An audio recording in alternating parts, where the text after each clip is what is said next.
믿을 수 없는 일이 벌어졌습니다. 프랑스에서 다시 한국행 비행기를 예약하게 될 줄은 상상도 못했습니다. 한국을 떠난 지 겨우 3개월이었지만 제 삶은 이미 되돌릴 수 없는 길을 지나버렸던 거죠. 한때는 자부심이었던 제 조국 프랑스가 이제는 마치 정체된 과거처럼 느껴졌습니다. 그날 전 남자친구의 연락처를 다시 꺼내 들었을 때 제 마음은 이미 한국에 돌아가 있었습니다. 여러분 안녕하세요. 저는 프랑스 파리에서 태어나고 자란 32세 클라라입니다. 국제 마케팅 업무를 하며 20대 중반부터 7년간 한국에서 직장 생활을 했고 언어도 문화도 익숙해질 만큼 그곳에서 인생의 가장 빛나는 시간을 보냈습니다. 하지만 지난 봄 한국 회사에서 퇴사한 뒤 잠시 휴식기를 갖고자 고향인 프랑스로 돌아오게 되었습니다. 가족도 보고 삶의 속도도 늦춰보자는 생각이었죠. 그땐 몰랐습니다. 제가 얼마나 한국에 익숙해져 버린 사람이었는지를요. 한국에서의 첫 기억은 지금도 생생합니다. 2018년 여름 한국어도 서툴고 문화도 낯선 채로 인천공항에 내려 버스를 타고 서울로 향하던 그 순간부터 모든 것이 새로웠습니다. 처음 한국에 오기 전 저는 프랑스의 유명 기업에서 일하고 있었습니다. 그러다 한국 기업과의 협업 프로젝트에 참여하게 되었고 그들의 일하는 방식과 효율성에 깊은 인상을 받았습니다. 이후 한국 지사에서 일할 기회가 생겼을 때 저는 주저없이 도전을 선택했습니다. 한국은 아시아의 작은 나라일 뿐이야. 몇 년 경험 쌓고 돌아오면 될 거야. 파리의 친구들은 제게 그렇게 말했습니다. 프랑스인들의 전형적인 자부심이었죠. 그 당시 저도 그렇게 생각했습니다. 한국에서의 경험을 통해 아시아 시장을 배우고 이력서에 국제 경험을 추가한 뒤 더 좋은 조건으로 프랑스로 돌아올 수 있을 거라고요. 처음 한국에 도착했을 때 문화적 충격은 분명했습니다. 모든 것이 빨랐고 사람들은 항상 바빠 보였으며 도시는 24시간 살아 움직이는 것 같았습니다. 지하철은 정확했고 길은 깨끗했으며 밤에도 안전하게 다닐 수 있었습니다.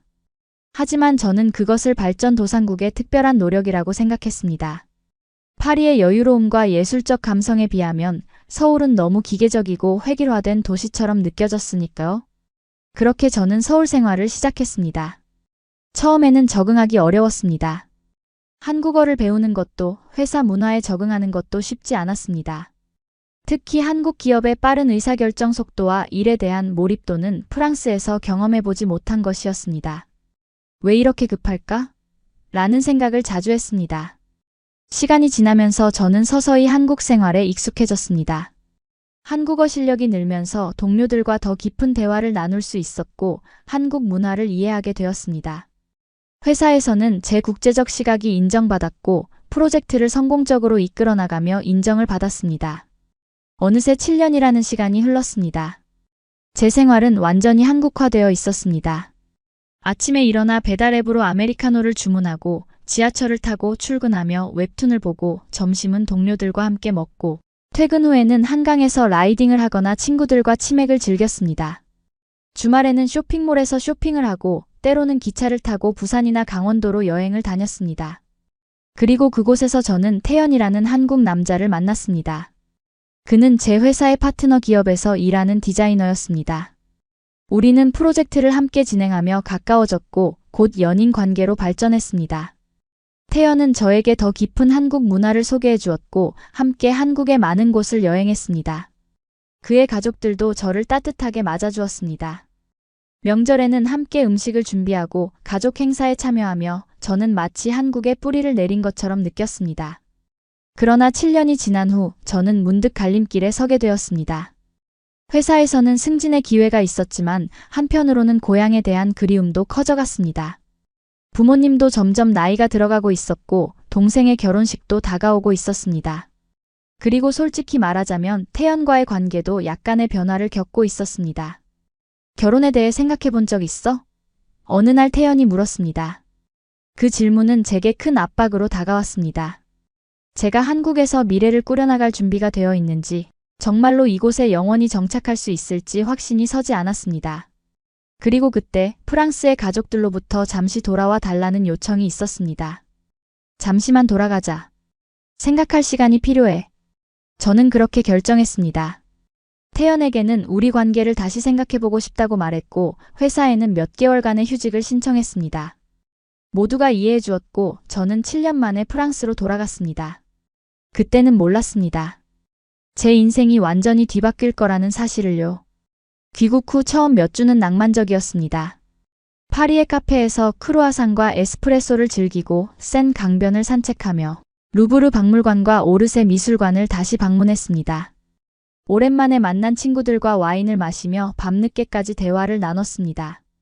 프랑스의 음식, 향기, 언어가 그리웠다는 사실을 다시 한번 느꼈습니다. 가족들과 다시 함께하는 시간도 행복했습니다. 어머니의 요리를 먹으며 아버지와 정치 이야기를 나누고 동생의 결혼 준비를 도왔습니다. 모든 것이 완벽해 보였습니다. 역시 고향이 좋아라는 생각이 들었습니다. 하지만 그 행복감은 오래가지 않았습니다. 처음으로 충격을 받은 것은 행정 시스템이었습니다. 운전면허증을 갱신하기 위해 관공서를 방문했는데 담당자는 필요한 서류가 부족하다며 다른 날 다시 오라고 했습니다. 온라인으로 미리 예약을 했음에도 불구하고 이 시간을 기다려야 했고 결국 그날 일을 처리하지 못했습니다. 인터넷으로 신청하면 안 되나요? 제가 물었습니다. 가능은 하지만 시스템이 자주 다운됩니다. 직접 방문하시는 게 확실해요. 담당자의 대답이었습니다. 한국에서는 대부분의 행정 업무를 스마트폰 앱으로 해결했던 제게 이런 경험은 믿기 어려웠습니다. 하지만 이건 시작에 불과했습니다. 다음 날 저는 파리의 지하철을 탔습니다. 한국의 지하철과는 너무나도 달랐습니다. 역은 지저분했고 열차는 지연되었으며 에스컬레이터는 고장나 있었습니다. 사람들은 줄을 서지 않고 밀치며 탑승했고 열차 안에서는 불쾌한 냄새가 났습니다. 한국에서 경험했던 깨끗하고 효율적인 대중교통과는 너무나도 대조적이었습니다. 그날 저녁 저는 온라인으로 식료품을 주문하려고 했습니다. 한국에서는 당일 배송이 당연했지만 여기서는 최소 이틀이 걸린다고 했습니다. 그것도 특정 시간을 지정할 수 없고 오전이나 오후로만 선택할 수 있었습니다. 하루 종일 집에서 기다려야 한다고? 저는 놀랐습니다. 그리고 가장 큰 충격은 의료 시스템이었습니다. 몸이 좋지 않아 병원에 가려고 했는데 예약은 한 달 후에나 가능하다는 대답을 들었습니다. 응급실에 가면 8시간은 기다려야 한다고 했습니다. 한국에서는 같은 날 의사를 만날 수 있었고 검사 결과도 바로 받을 수 있었는데 이건 말도 안 되는 일이었습니다. 점점 더 많은 불편함이 쌓여갔습니다.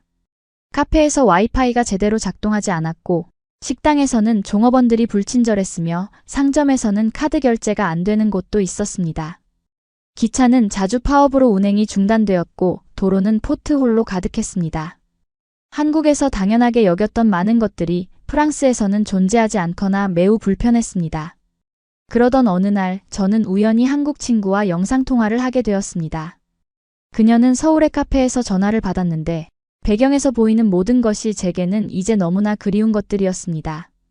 깔끔한 인테리어, 무료 와이파이, 콘센트가 있는 테이블, 자기 자리를 정리하는 손님들.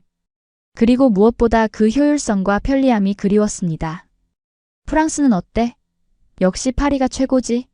친구가 물었습니다. 저는 미소를 지으며 대답했지만 내심 복잡한 감정이 들었습니다. 파리는 여전히 아름다웠지만 그 아름다움 뒤에 숨겨진 불편함과 비효율성이 이제는 너무나 선명하게 보였습니다. 한국에서 익숙해진 편리함을 다시 느끼고 싶다는 생각이 들었습니다. 그날 밤 저는 처음으로 태연에게 문자를 보냈습니다. 요즘 어떻게 지내? 라는 간단한 메시지였지만 제 마음속에는 이미 무언가가 변하고 있었습니다. 태연은 곧바로 답장을 보내왔습니다. 잘 지내고 있어. 넌 어때? 파리 생활은 어때? 저는 솔직하게 대답하지 못했습니다. 아직은 제 감정을 정리할 시간이 필요했습니다. 정말로 제가 그리워하는 것이 한국인지 아니면 단순히 태연과의 관계인지 혹은 그저 익숙함 때문인지 확신할 수 없었습니다. 하지만 날이 갈수록 프랑스에서의 불편함은 커져갔고 한국에 대한 그리움도 깊어졌습니다. 저는 이제 프랑스의 식당에서 물을 달라고 해야 하는 것이 불편했고 계산할 때 카드를 꺼내 직접 기계에 넣어야 하는 것이 귀찮았습니다. 택시를 잡기 위해 길에서 기다려야 하는 것도 배달 음식의 선택지가 제한적인 것도 이상하게 느껴졌습니다. 프랑스 친구들은 제가 왜 이렇게 불평이 많아졌는지 이해하지 못했습니다. 이게 다 프랑스의 매력이야. 느리게 살고 여유를 즐기는 거지. 라고 말했습니다. 하지만 제게는 그것이 더 이상 매력으로 느껴지지 않았습니다. 저는 이미 다른 세계를 경험했고 그곳에서의 효율성과 편리함이 얼마나 삶의 질을 높여주는지 알고 있었습니다. 어느 비 오는 날 저는 우연히 한국 뉴스를 보게 되었습니다. 서울, 세계 최고의 스마트시티 1위 선정 그 기사를 읽다가 눈물이 났습니다. 편의점에서 무인 결제하고 카카오로 택시 부르고 병원 예약까지 앱으로 끝냈던 그 모든 일상이 프랑스에선 여전히 꿈이라는 사실에 가슴이 먹먹해졌습니다. 기사에는 서울의 공공 와이파이 커버리지, 전자정부 시스템, 스마트 교통관리, 디지털 헬스케어 등에 대한 내용이 담겨 있었습니다. 모두 제가 한국에서 당연하게 여겼던 것들이었습니다. 그런데 이제는 그것들이 세계적으로 얼마나 앞서 있는지 객관적으로 볼 수 있었습니다. 그리고 문득 제가 한국에서 얼마나 효율적인 삶을 살았는지 깨달았습니다. 아침에 일어나면 스마트폰으로 날씨를 확인하고 출근길에 카페에서 미리 주문한 커피를 픽업했습니다. 점심은 배달앱으로 주문하거나 회사 근처 식당에서 키오스크로 주문했습니다. 퇴근 후에는 집에 도착하기 전에 마트에서 장을 봐서 배송을 시켰고 저녁 식사 후에는 넷플릭스나 왓챠로 영화를 보거나 웹툰을 읽었습니다. 주말에는 앱으로 미용실 예약을 하고 친구들과의 약속 장소는 카카오맵으로 쉽게 찾아갔습니다. 이 모든 것이 한국에서는 너무나 당연했습니다. 하지만 프랑스에서는 이런 편리함을 찾기 어려웠습니다. 제가 살던 아파트에서는 와이파이가 자주 끊겼고 배달앱은 선택지가 제한적이었으며 미용실 예약은 전화로 해야 했습니다. 택시를 부르려면 전화를 걸거나 길에서 기다려야 했고 길을 찾기 위해서는 여전히 종이 지도가 필요한 경우도 있었습니다. 그날 저녁 저는 태연에게 다시 연락했습니다. 이번에는 영상통화였습니다. 화면 속 태연은 여전히 잘생겼고 따뜻한 미소를 짓고 있었습니다. 그의 배경에는 한강이 보였습니다. 그는 퇴근 후 한강에서 자전거를 타고 있었습니다. 오랜만이네. 태연이 말했습니다. 파리는 어때? 저는 솔직하게 대답했습니다. 생각보다 많이 불편해. 한국이 그리워. 태연은 놀란 듯 했지만 곧 미소를 지었습니다. 언제든지 돌아올 수 있어. 여기 모두가 널 기다리고 있어. 그 말을 듣는 순간 제 마음속에 무언가가 확 풀리는 느낌이 들었습니다. 저는 그때 깨달았습니다. 제가 그리워하는 것은 단순히 한국의 편리함이 아니라 그곳에서의 제 삶 전체였다는 것을요. 태연과의 관계, 회사에서의 성취감, 친구들과의 추억, 그리고 그 모든 것이 가능하게 한 한국의 문화와 시스템이었습니다. 영상통화가 끝난 후 저는 오랜만에 한국 드라마를 보기 시작했습니다.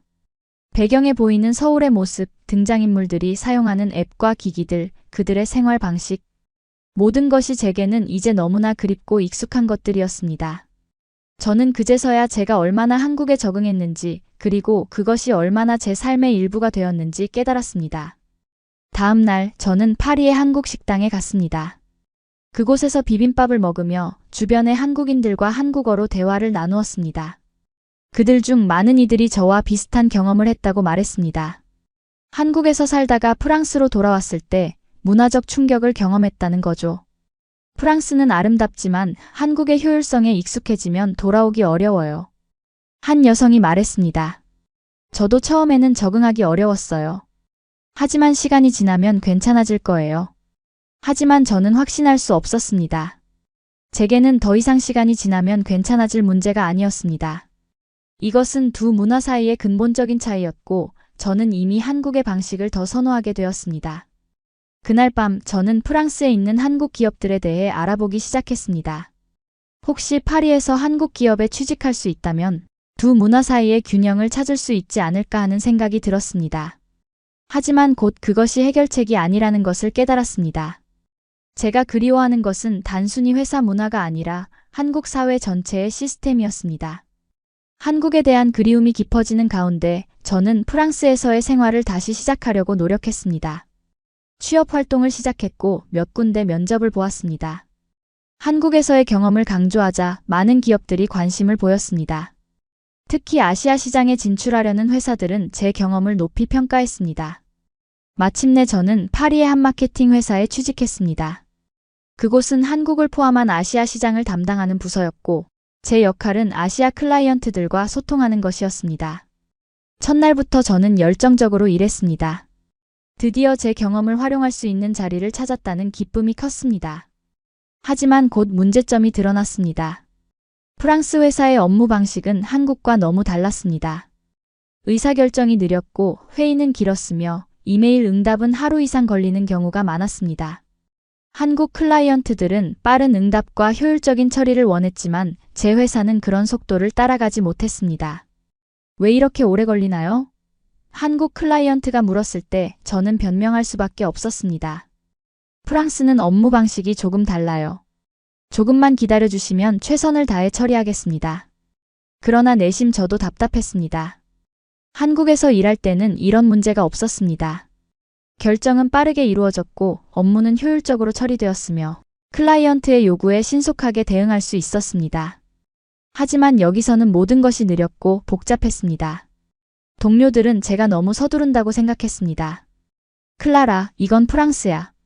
우리는 일을 위해 사는 게 아니라 살기 위해 일하는 거야. 그들은 종종 그렇게 말했습니다. 하지만 제게는 그것이 변명으로 들렸습니다. 효율적으로 일하는 것과 삶을 즐기는 것이 왜 상충되어야 하나요? 한국에서는 두 가지를 모두 할 수 있었습니다. 일과 후에도 불편함은 계속되었습니다. 한 번은 은행에 가서 계좌 문제를 해결하려 했는데 담당자는 시스템 문제로 당일 처리가 불가능하다고 했습니다. 내일 다시 오세요. 라는 말을 들었을 때 저는 속으로 한숨을 쉬었습니다. 한국에서는 이런 문제가 앱으로 즉시 해결되었을 텐데요. 또 다른 날 저는 스마트폰을 새로 구매하려고 했습니다. 매장에서는 재고가 없다며 일주일 후에 오라고 했습니다. 온라인으로 주문하면 배송까지 5일이 걸린다고 했습니다.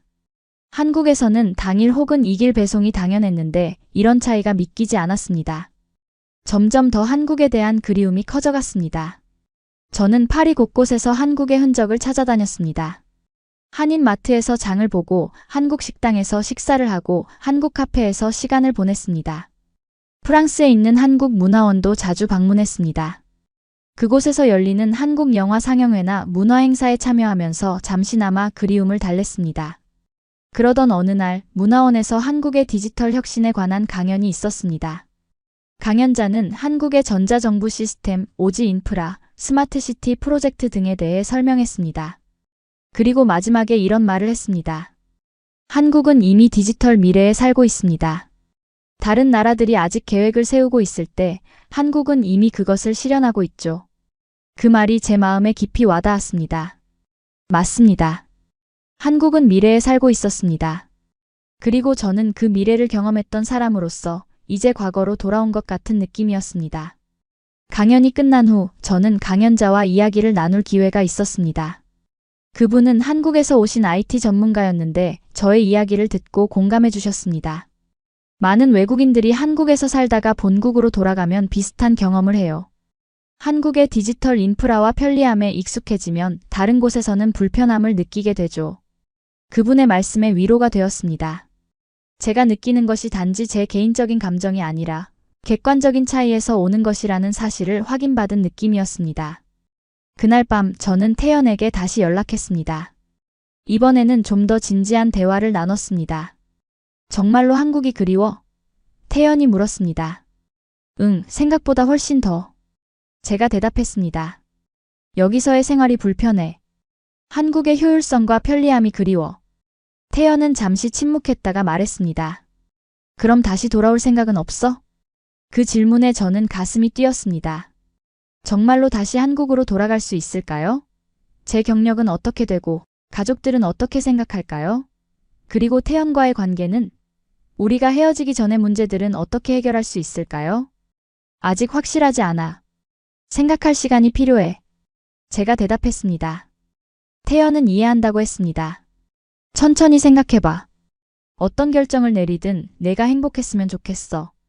그 대화 이후 저는 진지하게 미래를 고민하기 시작했습니다. 프랑스에 남아서 적응하려고 노력할지 아니면 다시 한국으로 돌아갈지. 양쪽 모두 장단점이 있었습니다. 프랑스에 남는다면 가족과 가까이 있을 수 있고 문화적 뿌리와 연결될 수 있습니다. 하지만 한국에서 경험했던 효율성과 편리함을 포기해야 하고 제 경력도 새롭게 시작해야 할 수도 있습니다. 한국으로 돌아간다면 제가 사랑하는 환경과 시스템으로 돌아갈 수 있고 이미 쌓아둔 경력과 인맥을 활용할 수 있습니다. 하지만 가족과는 멀어지게 되고 또 다시 문화적 적응을 해야 합니다. 한 주가 지나고 저는 우연히 한국에서 함께 일했던 동료로부터 연락을 받았습니다. 그녀는 제가 한국을 떠난 후 승진했고 이제 팀을 이끌고 있다고 했습니다. 그리고 놀랍게도 그녀의 팀에서 국제 마케팅 전문가를 찾고 있다는 소식을 전해주었습니다. 클라라, 우리 팀으로 돌아올 생각 없어? 내 자리는 여전히 비어 있어. 그 제안은 마치 운명처럼 느껴졌습니다. 마침 저는 진로에 대해 고민하고 있었고 이 기회는 제게 명확한 방향을 제시해 주는 것 같았습니다. 하지만 바로 결정을 내리지는 않았습니다. 더 깊이 생각해 볼 필요가 있었습니다. 일주일 동안 저는 프랑스와 한국 사이에서 고민했습니다.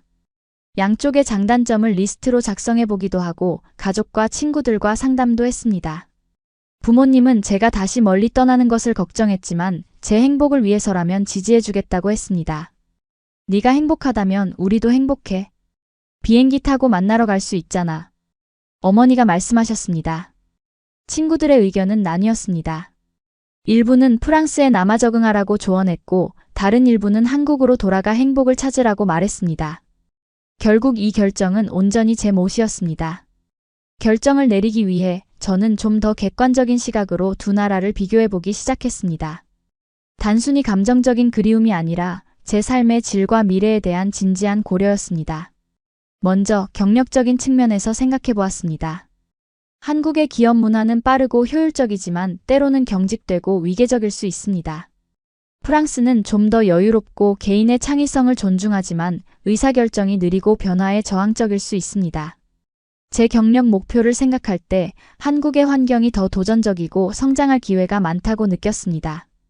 다음으로 삶의 질을 고려했습니다. 프랑스는 음식, 와인, 예술, 역사적 유산 등 많은 매력이 있습니다. 주 35시간 근무제와 긴 휴가도 장점입니다. 하지만 한국은 안전하고 깨끗하며 대중교통이 발달했고 디지털 인프라가 우수합니다. 24시간 문화도 매력적이었습니다. 편의점, 식당, 카페가 밤늦게까지 열려 있어 언제든지 필요한 것을 구할 수 있었습니다. 그리고 개인적인 관계도 중요했습니다. 프랑스에는 가족과 오랜 친구들이 있지만 한국에도 이미 깊은 인연을 맺은 많은 사람들이 있었습니다. 특히 태연과의 관계는 아직 가능성이 있었습니다. 우리가 헤어진 것은 제가 한국을 떠나야 했기 때문이었지 서로에 대한 감정이 식었기 때문이 아니었습니다. 마지막으로 미래에 대한 전망을 생각해 보았습니다. 한국은 빠르게 발전하고 있고 많은 글로벌 기업들이 진출하고 있었습니다. 국제적인 인재에 대한 수요도 높았습니다. 반면 프랑스는 안정적이지만 경제적 성장은 더디고 젊은 세대의 취업 기회도 제한적이었습니다. 모든 것을 고려했을 때 저는 점점 더 한국으로 돌아가는 쪽으로 마음이 기울었습니다. 그것은 단순히 편리함과 효율성 때문만이 아니라 제 성장과 행복을 위한 더 나은 환경이라고 느꼈기 때문입니다. 결정적인 순간은 우연히 찾아왔습니다. 파리의 한 카페에서 신문을 읽고 있을 때였습니다. 프랑스의 한 경제지에 한국의 디지털 혁신에 관한 특집 기사가 실려 있었습니다. 기사는 한국이 어떻게 팬데믹 이후 디지털 전환을 가속화했는지, 그리고 그것이 경제 회복에 어떤 영향을 미쳤는지를 분석하고 있었습니다. 기사의 마지막 문장이 제 마음에 깊이 와닿았습니다. 프랑스가 배울 점이 많은 나라, 그것이 바로 한국이다. 그 순간 저는 확신했습니다. 제가 있어야 할 곳은 한국이었습니다. 제가 경험하고 배운 것들을 다시 활용할 수 있는 곳, 제가 성장하고 발전할 수 있는 곳, 그리고 무엇보다 제가 행복할 수 있는 곳이었습니다. 그날 저녁 저는 태연에게 연락했습니다. 한국으로 돌아가려고 해. 우리 다시 만날 수 있을까? 태연의 답장은 간단했지만 제 마음을 따뜻하게 했습니다. 언제든지 환영이야. 네가 오기를 기다리고 있을게. 그리고 다음 날 저는 이전 직장의 동료에게 연락해 제안을 수락했습니다. 한 달 안에 서울로 돌아갈 예정이라고 말했습니다. 그녀는 기뻐하며 빨리 돌아오라고 했습니다. 이제 남은 것은 가족들에게 알리는 일이었습니다. 저녁 식사 자리에서 저는 제 결정을 발표했습니다. 예상대로 부모님은 섭섭해하셨지만 이해해 주셨습니다. 가끔 보러 와. 아버지가 말씀하셨습니다. 당연하죠. 그리고 여러분도 한국에 놀러 오세요. 제가 모든 것을 보여드릴게요. 제가 대답했습니다. 결정을 내리고 나니 마음이 한결 가벼워졌습니다.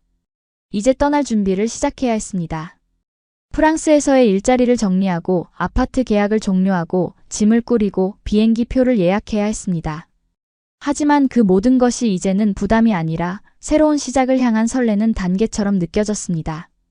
출발 전날 밤 저는 파리의 센 강변을 산책했습니다. 에펠탑의 불빛이 강물에 반사되는 모습은 여전히 아름다웠습니다.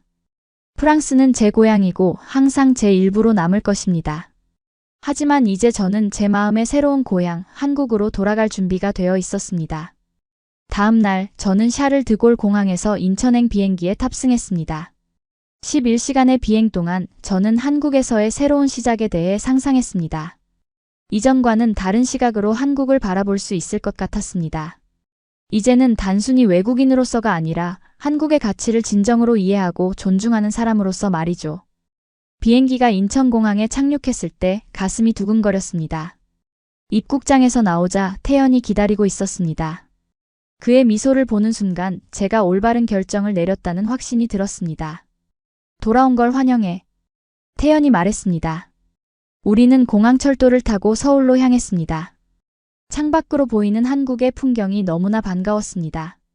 정돈된 도로, 빠르게 지나가는 KTX, 강 주변에 늘어선 아파트 단지들. 모든 것이 예전과 같으면서도 이제는 더욱 소중하게 느껴졌습니다. 서울에 도착해 첫 번째로 한 일은 핸드폰을 개통하는 것이었습니다.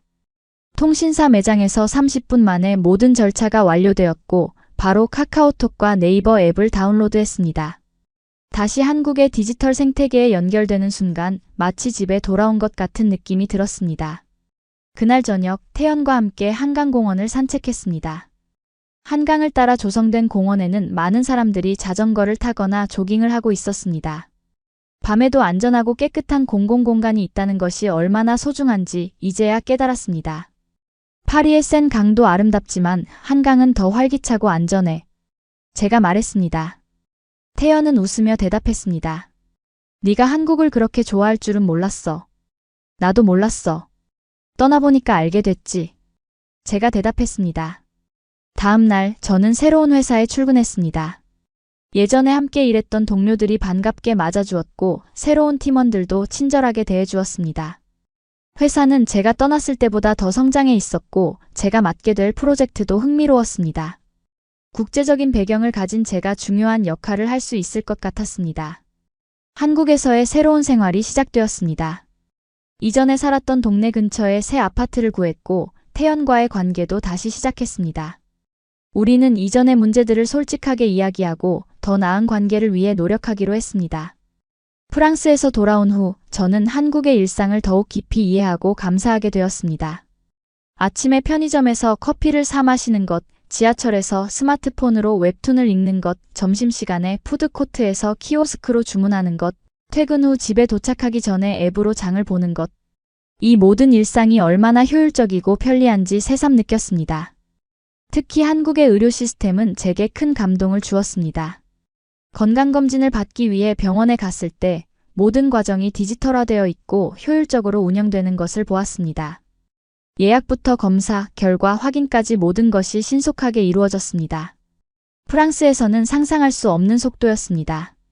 회사에서도 한국의 효율성을 다시 한번 경험했습니다. 회의는 정시에 시작하고 끝났으며 의사결정은 빠르게 이루어졌습니다. 카카오톡과 이메일을 통한 빠른 소통, 클라우드 기반의 협업 도구들, 그리고 모두가 공유하는 빨리빨리 문화가 업무의 효율성을 높여주었습니다. 그리고 무엇보다 한국 사회의 안전함과 편리함이 제 삶의 질을 크게 향상시켰습니다. 밤늦게 혼자 걸어도 안전하다는 느낌, 24시간 운영되는 편의점과 식당들, 어디서나 이용할 수 있는 고속 인터넷, 그리고 항상 새로운 기술과 서비스가 등장하는 역동적인 분위기. 이 모든 것이 제게는 이제 당연한 것이 아니라 감사해야 할 특권처럼 느껴졌습니다. 한국으로 돌아온 지 6개월이 지났습니다. 이제 저는 완전히 정착했고 제 삶은 안정을 찾았습니다. 회사에서의 업무도 순조롭게 진행되고 있었고 태연과의 관계도 더욱 깊어졌습니다. 그리고 무엇보다 제가 한국을 선택한 것에 대해 단 한 번도 후회한 적이 없었습니다. 어느 날 프랑스에서 대학 친구가 서울을 방문했습니다.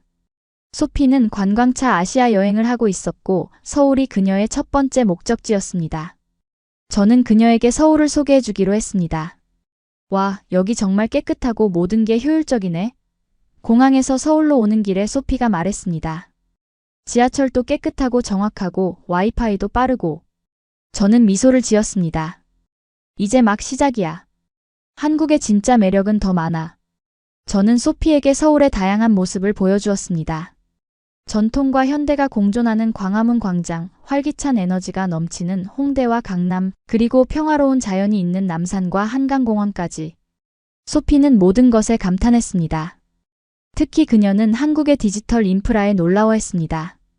스마트폰 하나로 거의 모든 것을 할 수 있다는 사실에 감동받았죠. 택시를 부르고 음식을 주문하고 영화 티켓을 예약하고 심지어 공공 서비스까지 이용할 수 있다는 것이 그녀에게는 신세계였습니다. 프랑스에서는 아직도 많은 것들이 오프라인에서만 가능해. 소피가 말했습니다. 여기는 마치 미래에 와 있는 것 같아. 그녀의 말에 저는 고개를 끄덕였습니다. 맞아, 한국은 이미 미래에 살고 있어. 그게 내가 돌아온 이유 중 하나야. 소피와 함께한 일주일은 제게 다시 한번 한국의 가치를 확인하는 시간이었습니다. 그녀의 신선한 시각을 통해 저는 한국 사회의 장점을 더욱 분명하게 볼 수 있었습니다. 효율성과 편리함뿐만 아니라 예의와 배려, 끊임없는 혁신과 발전, 그리고 무엇보다 안전하고 조화로운 사회 분위기까지. 소피가 떠난 후 저는 태연과 함께 제주도로 짧은 여행을 떠났습니다. 비행기 예약부터 렌터카, 숙소, 관광지 입장권까지 모든 것을 앱으로 간편하게 해결했습니다. 여행 중에도 내비게이션 앱이 최적의 경로를 안내해 주었고 맛집은 리뷰 앱을 통해 쉽게 찾을 수 있었습니다. 제주도의 아름다운 자연을 즐기며 저는 태연에게 물었습니다. 한국이 이렇게 발전한 이유가 뭐라고 생각해? 태연은 잠시 생각하더니 대답했습니다. 아마도 위기를 기회로 바꾸는 능력 때문일 거야. 한국은 항상 어려운 상황에서도 혁신을 통해 발전해왔어. 그리고 변화를 두려워하지 않는 문화도 한몫했고. 저는 고개를 끄덕였습니다. 맞습니다. 한국은 끊임없이 변화하고 발전하는 나라였습니다. 그것이 때로는 빠른 속도로 인한 압박감을 주기도 하지만 결국 그 변화는 더 나은 미래를 향한 것이었습니다. 여행에서 돌아온 후 저는 프랑스의 가족들에게 영상통화를 했습니다. 그들은 제가 한국에서 행복하게 지내는 모습을 보고 안심했습니다. 부모님은 여름휴가 때 한국을 방문하기로 계획을 세우고 계셨습니다. 네가 그렇게 좋아하는 나라가 어떤 곳인지 우리도 직접 보고 싶구나. 어머니가 말씀하셨습니다. 정말 좋을 거예요. 여러분도 한국의 매력에 빠지게 될 거예요. 제가 자신 있게 대답했습니다. 한국에 돌아온 지 1년이 지났습니다. 이 기간 동안 저는 많은 변화와 성장을 경험했습니다. 회사에서는 승진을 했고 태연과는 결혼을 약속했습니다. 그리고 무엇보다 저는 이제 한국을 제 두 번째 고향으로 진정으로 받아들였습니다. 여름에는 부모님이 한국을 방문했습니다. 그들에게 한국의 다양한 모습을 보여주는 것은 큰 기쁨이었습니다. 처음에는 문화적 차이에 적응하기 어려워하셨지만 점차 한국의 매력에 빠져들기 시작하셨습니다. 특히 아버지는 한국의 대중교통 시스템에 감탄하셨습니다. 정확한 시간에 도착하는 지하철, 깨끗한 버스, 그리고 어디서나 쉽게 이용할 수 있는 택시 앱까지. 프랑스의 대중교통과 비교하며 한국이 얼마나 앞서 있는지 인정하셨습니다. 어머니는 한국의 의료 시스템에 놀라셨습니다. 갑자기 감기 증상이 있어서 병원에 방문했는데 접수부터 진료, 약 처방까지 모든 과정이 신속하게 이루어졌습니다. 프랑스에서는 의사를 만나기까지 몇 주를 기다려야 하는 경우가 많은데 한국에서는 당일에 모든 것이 해결되었습니다.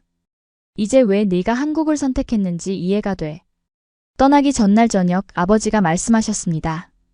여기는 정말 효율적이고 안전한 나라구나. 프랑스도 많이 배워야 할 것 같아. 부모님의 방문은 제게 큰 의미가 있었습니다. 그들이 제 선택을 이해하고 지지해주는 것이 무엇보다 중요했거든요. 이제 저는 더 이상 두 문화 사이에서 갈등하지 않고 양쪽의 장점을 받아들이며 살 수 있게 되었습니다. 부모님이 떠난 후 저는 SNS에 한국 생활에 대한 글을 올리기 시작했습니다. 프랑스어와 영어로 한국의 일상, 문화, 기술 등에 대해 소개했습니다. 처음에는 그저 가족과 친구들에게 제 생활을 공유하기 위한 것이었지만 점차 많은 사람들이 관심을 보이기 시작했습니다. 한국은 정말 그렇게 발전된 나라인가요? 일상생활이 정말 그렇게 편리한가요? 프랑스인으로서 적응하기 어렵지 않나요? 많은 질문들이 쏟아졌고 저는 솔직하게 제 경험을 공유했습니다.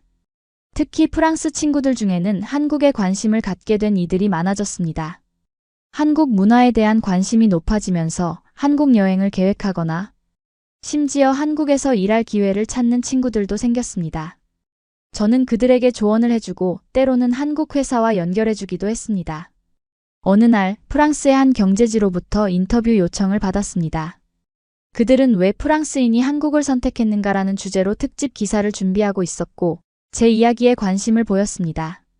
저는 기꺼이 수락했고 한국과 프랑스의 차이점, 한국의 장점, 그리고 제가 한국을 선택한 이유에 대해 솔직하게 이야기했습니다. 인터뷰가 출판된 후 더 많은 관심이 쏟아졌습니다. 프랑스 TV 채널에서도 연락이 왔고 한국의 언론에서도 관심을 보였습니다. 저는 갑자기 문화 간 소통자라는 새로운 역할을 맡게 되었습니다. 한국과 프랑스, 동양과 서양 사이의 다리 역할을 하게 된 것입니다. 이런 경험을 통해 저는 제 선택이 단순히 개인적인 결정이 아니라 더 큰 의미를 가지고 있다는 것을 깨달았습니다. 제가 한국을 선택한 이유와 한국에서의 경험을 공유함으로써 다른 사람들에게 새로운 시각을 제공하고 문화적 편견을 넘어서는 데 기여할 수 있었습니다. 회사에서도 저의 이런 활동을 긍정적으로 평가했습니다. 제 경험과 네트워크가 회사의 국제적 이미지와 사업 확장에 도움이 된다고 생각했기 때문입니다. 덕분에 저는 국제 마케팅 팀의 리더로 승진하게 되었고 더 많은 책임과 기회를 갖게 되었습니다. 태연과의 관계도 더욱 깊어졌습니다. 우리는 서로의 문화적 배경을 존중하며 양쪽의 장점을 받아들이는 관계를 만들어가고 있었습니다. 결혼 계획도 구체화되었고 양가 부모님들도 만남을 가졌습니다. 문화적 차이가 있었지만 서로를 이해하고 존중하는 마음으로 모든 것을 해결해 나갔습니다. 한국 생활 2년째, 저는 완전히 이곳에 뿌리를 내렸다고 느꼈습니다. 한국어 실력도 더욱 향상되어 이제는 거의 모든 상황에서 불편함 없이 소통할 수 있게 되었습니다.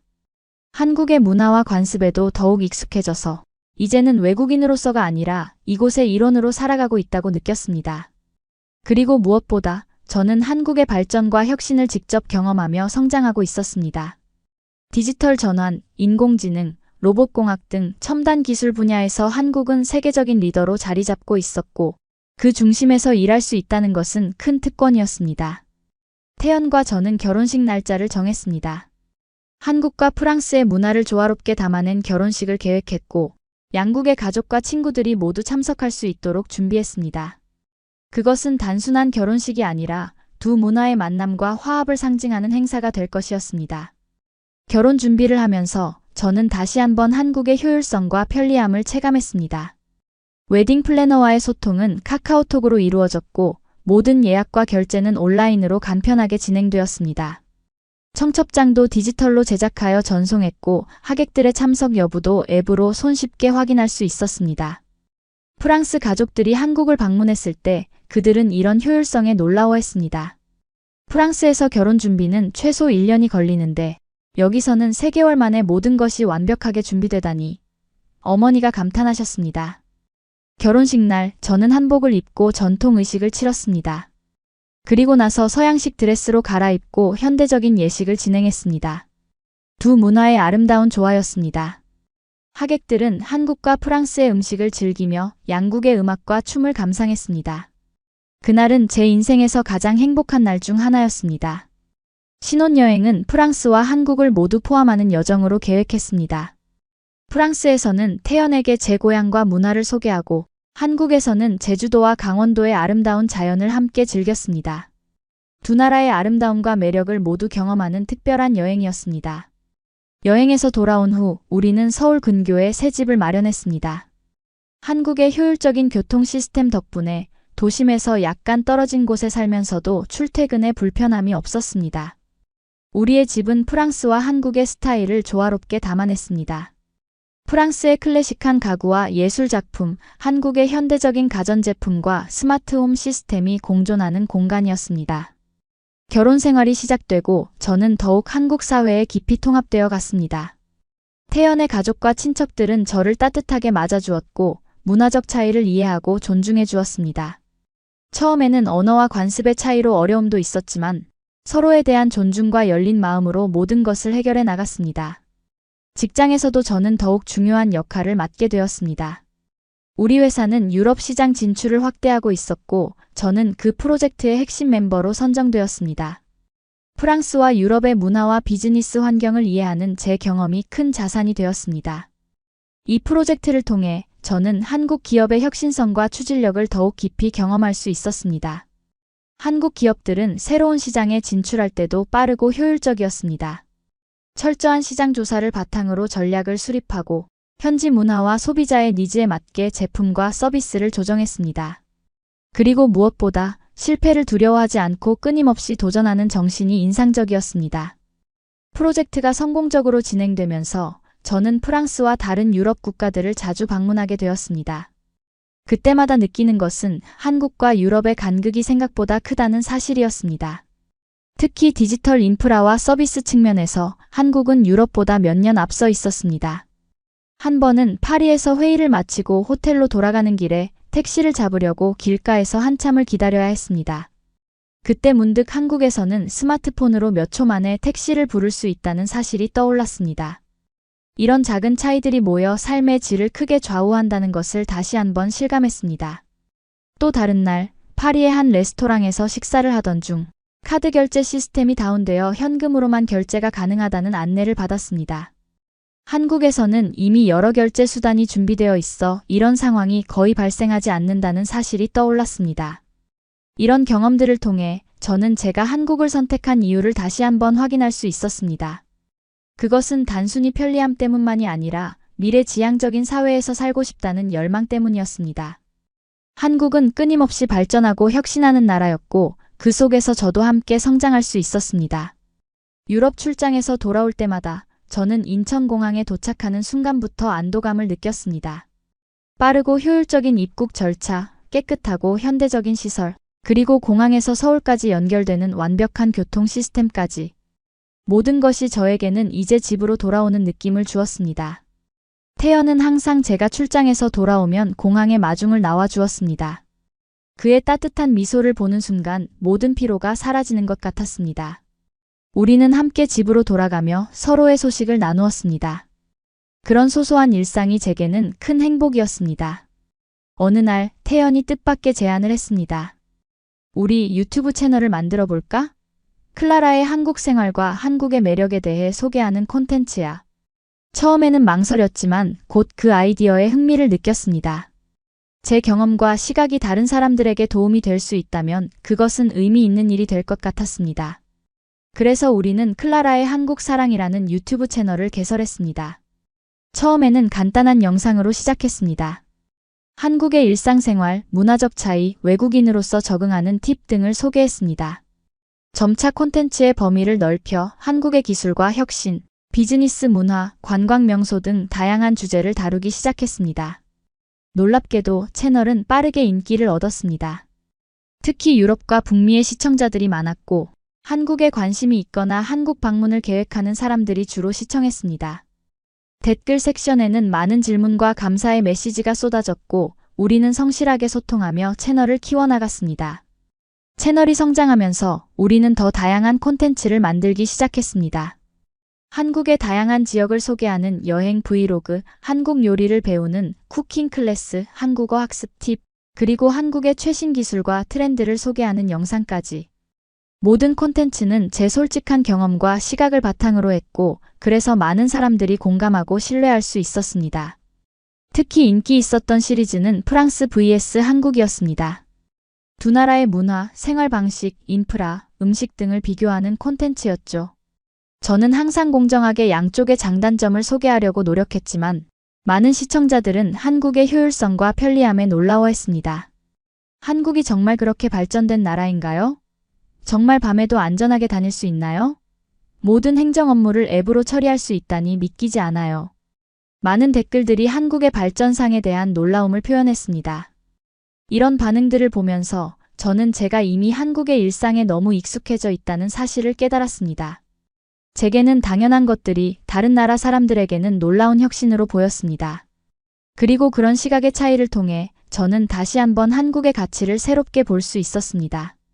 유튜브 채널이 성공적으로 운영되면서 저는 점점 더 많은 기회를 얻게 되었습니다. 한국관광공사에서 연락이 와서 한국을 소개하는 공식 홍보 영상에 출연해달라는 제안을 받았고, 여러 기업들로부터도 협찬 제안이 들어왔습니다. 하지만 가장 뜻밖의 제안은 한국의 한 방송사에서 왔습니다.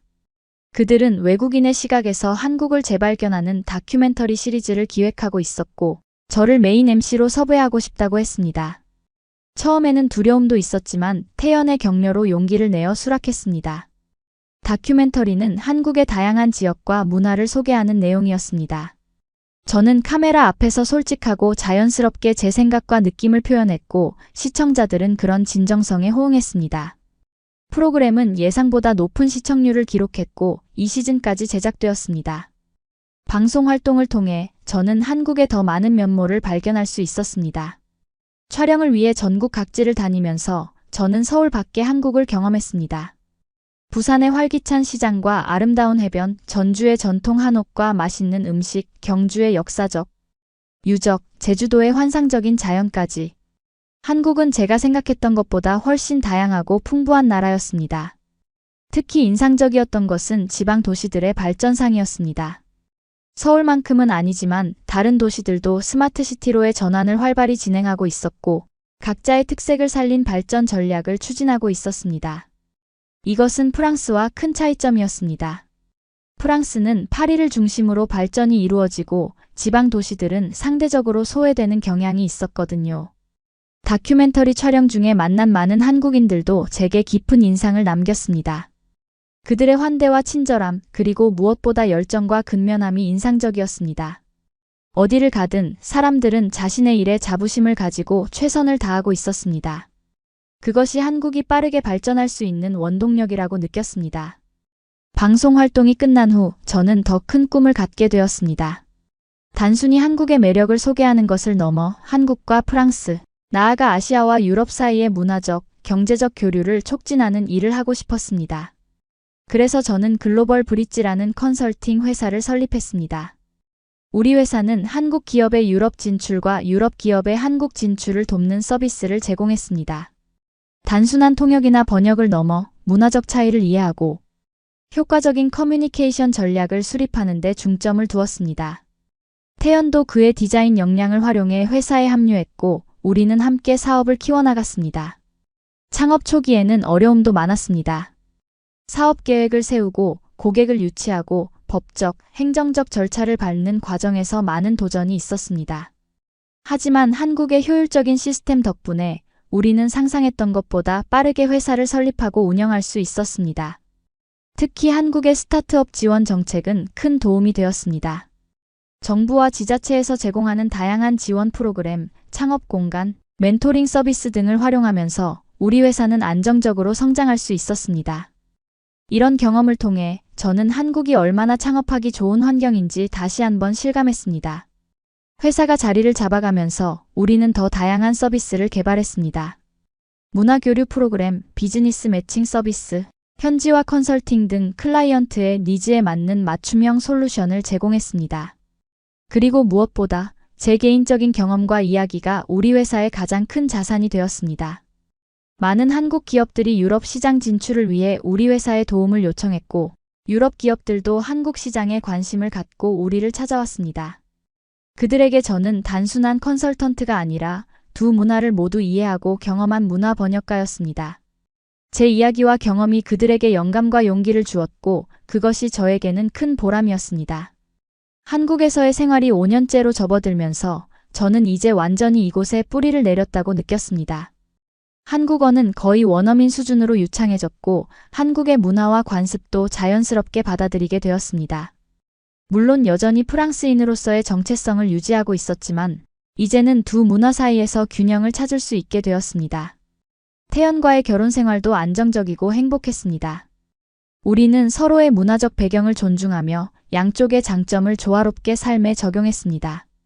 우리 집에서는 한국어와 프랑스어가 자연스럽게 섞여 사용되었고, 식탁에는 한국 음식과 프랑스 요리가 함께 올라왔습니다. 이런 문화적 다양성이 우리 삶을 더욱 풍요롭게 만들었습니다.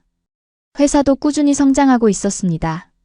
이제는 서울 본사 외에도 파리에 지사를 설립했고 10명 이상의 직원들이 함께 일하고 있었습니다. 우리의 클라이언트 리스트에는 한국과 유럽의 주요 기업들이 포함되어 있었고 여러 성공적인 프로젝트를 통해 회사의 명성도 높아졌습니다. 하지만 가장 큰 변화는 제 개인적인 삶에서 일어났습니다.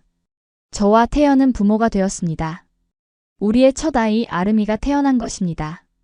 그녀는 한국과 프랑스의 혼혈로 두 문화의 아름다움을 모두 물려받았습니다.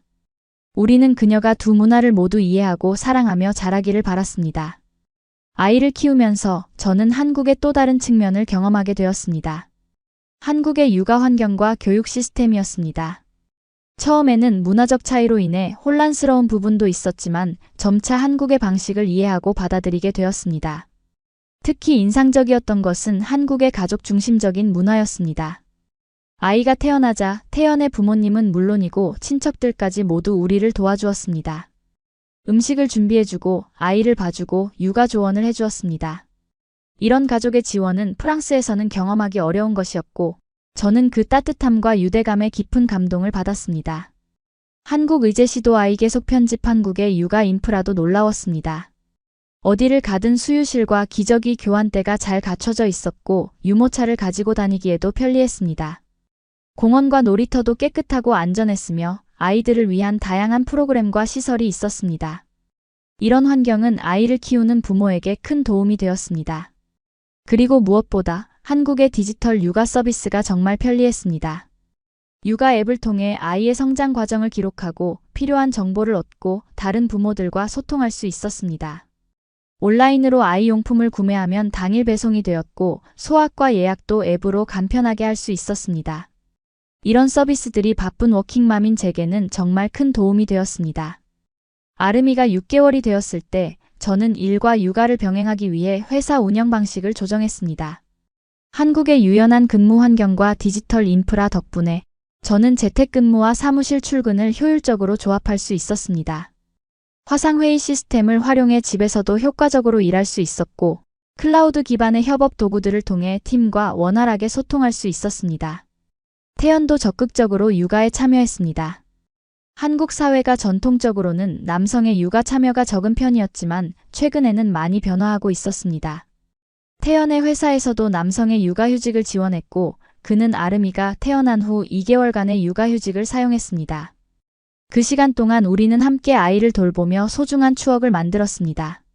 아름이가 1살이 되어갈 무렵 저희 가족은 프랑스를 방문했습니다. 프랑스 가족들에게 아름이를 소개하고 그녀가 프랑스의 문화와 언어도 경험할 수 있기를 바랐습니다. 저희는 파리와 남부 프랑스의 시골 마을을 방문하며 아름이에게 프랑스의 다양한 모습을 보여주었습니다. 이 여행을 통해 저는 다시 한번 한국과 프랑스의 차이를 체감할 수 있었습니다. 특히 아이를 데리고 여행할 때 한국의 편리함이 얼마나 큰 축복인지 실감했습니다. 프랑스에서는 유모차를 가지고 다니기 어려운 곳이 많았고 수유실이나 기저귀 교환대를 찾기도 쉽지 않았습니다. 디지털 결제 시스템이 보편화되지 않아 항상 현금을 준비해야 했고 와이파이 연결도 불안정했습니다. 프랑스에서의 한 달간의 여행을 마치고 한국으로 돌아왔을 때 저는 정말 집으로 돌아온 느낌이었습니다.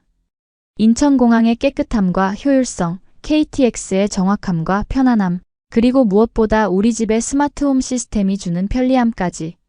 모든 것이 제게는 이제 너무나 소중하고 당연한 일상이었습니다.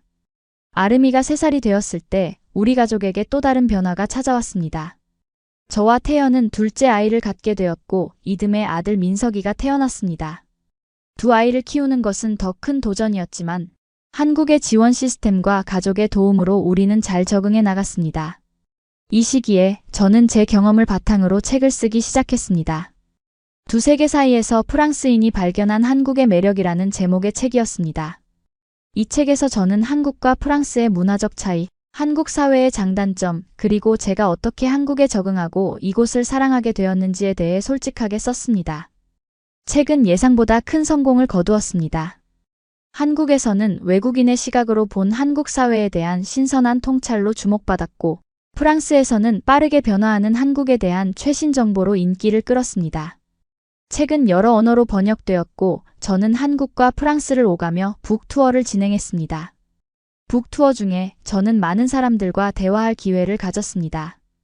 한국인들은 외국인의 시각에서 본 그들의 사회에 대해 궁금해했고, 프랑스인들은 한국의 발전상과 문화에 관심을 보였습니다. 저는 이런 대화를 통해 더 많은 사람들이 두 문화를 이해하고 존중하게 되기를 바랐습니다. 프랑스에서의 북투어 중 저는 우연히 프랑스 정부 관계자들과 만남을 가질 기회가 있었습니다. 그들은 한국의 디지털 전환과 스마트시티 프로젝트에 관심을 보였고, 한국의 경험을 프랑스에 적용할 방법을 찾고 있었습니다. 저는 기꺼이 제 경험과 지식을 공유했고, 그것이 양국 간의 협력 프로젝트로 이어지게 되었습니다. 이 프로젝트는 프랑스의 디지털 혁신을 위한 것으로 한국의 성공 사례를 참고하여 프랑스의 행정 시스템과 공공 서비스를 개선하는 것이 목표였습니다. 저는 자문위원으로 참여하게 되었고, 한국과 프랑스 사이의 가교 역할을 맡게 되었습니다. 프로젝트를 통해 저는 더 많은 한국 기업과 전문가들을 프랑스에 소개하고 양국 간의 협력을 촉진했습니다. 한국의 IT 기업들이 프랑스 시장에 진출하는 것을 돕고, 프랑스 정부와 기업들이 한국의 노하우를 배울 수 있도록 지원했습니다. 이 과정에서 제 회사 글로벌 브릿지도 더욱 성장하고 발전할 수 있었습니다. 프랑스로의 출장이 잦아지면서 저는 두 나라를 오가는 생활을 하게 되었습니다. 이전과 달리 이제는 프랑스에 가도 불편함보다는 두 문화의 차이를 이해하고 받아들이는 마음이 컸습니다. 프랑스의 아름다움과 문화적 깊이를 다시 발견하게 되었고, 그것을 한국의 효율성과 혁신성과 함께 소중히 여기게 되었습니다. 아이들도 저와 함께 가끔 프랑스를 방문했고, 두 문화를 모두 경험하며 자라고 있었습니다. 아르미는 이제 한국어와 프랑스어를 모두 유창하게 구사할 수 있었고, 민석이도 두 언어를 자연스럽게 배우고 있었습니다. 그들이 두 문화의 장점을 모두 가진 글로벌 시민으로 성장하는 것을 보는 것은 제게 큰 기쁨이었습니다. 이 시기에 제 유튜브 채널도 100만 구독자를 돌파하는 큰 성과를 이루었습니다. 채널은 이제 단순히 한국을 소개하는 것을 넘어 글로벌 시대의 문화적 이해와 소통에 관한 다양한 콘텐츠를 제공하고 있었습니다. 한국과 프랑스뿐만 아니라 다른 나라들의 문화와 생활 방식도 비교하고 소개하며 시청자들의 시야를 넓히는 데 기여했습니다. 이제 저는 완전히 한국인이 되었습니다. 가끔 프랑스를 방문하지만 항상 한국으로 돌아오는 것이 집으로 돌아온다는 느낌입니다. 아르미는 국제관계학을 공부하며 세계 무대에서 활약할 준비를 하고, 민석이는 과학과 기술에 관심을 보이며 성장했습니다. 태연과 저는 더 많은 외국인들이 한국의 가치를 발견할 수 있도록 돕는 일에 헌신하고 있습니다. 한국은 이제 세계가 주목하는 혁신 국가가 되었습니다. 저는 이 놀라운 여정의 일부가 될 수 있어 감사합니다. 한국이 보여준 빠른 발전과 끊임없는 혁신의 정신은 세계 모든 나라에게 영감을 줄 것입니다. 여러분, 우리는 때로 당연하게 여기는 것들이 얼마나 특별한지 잊곤 합니다. 한국의 안전함, 편리함, 그리고 끊임없이 발전하는 기술과 인프라는 세계 어디에서도 쉽게 찾아볼 수 없는 소중한 자산입니다. 저는 프랑스에서 태어났지만 한국에서 제 진정한 삶을 찾았습니다. 여러분도 한국의 가치를 다시 한번 되돌아보고 자부심을 가졌으면 합니다. 이 이야기가 여러분에게 영감이 되었다면 구독과 좋아요, 알림 설정으로 더 많은 글로벌 시각의 이야기를 만나보세요. 여러분의 경험이나 생각도 댓글로 공유해주세요. 한국의 어떤 점이 여러분에게 자랑스럽고 소중한가요? 함께 이야기 나누어 봅시다.